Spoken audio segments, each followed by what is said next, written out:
പ്രകാശമേ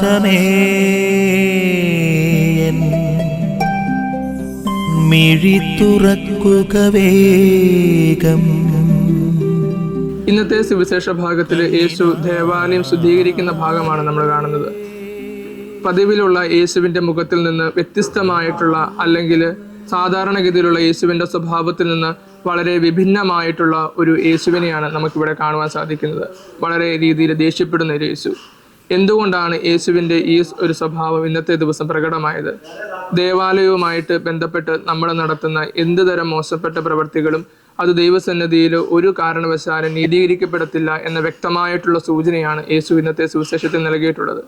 പഴയ നിയമത്തിൽ ദാനിയേൽ പ്രവാചകന്റെ പുസ്തകത്തിൽ 9-ാം അധ്യായം 27-ാമത്തെ വാക്യത്തിൽ വിനാശത്തിന്റെ അശുദ്ധ ലക്ഷണം എന്നൊരു വാക്യം ഉപയോഗിക്കുന്നുണ്ട്. പരിശുദ്ധ പിതാവ് ബെനഡിക്ട് 16 മാർപ്പാപ്പ ഈ ഒരു വാക്യത്തെ കൊണ്ടുവരുന്നത് ദേവാലയത്തിൽ നടക്കുന്ന എല്ലാവിധ മോശപ്പെട്ട പ്രവൃത്തികളെയും സൂചിപ്പിക്കുവാനാണ്.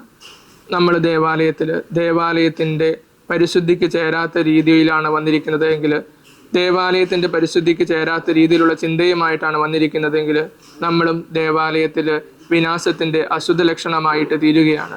തീർച്ചയായിട്ടും ദേവാലയത്തിലെ നമ്മുടെ പെരുമാറ്റത്തെ ദൈവം വിധിക്കും. ആമേൻ. നിൻ വഴിയേ നടക്കാം.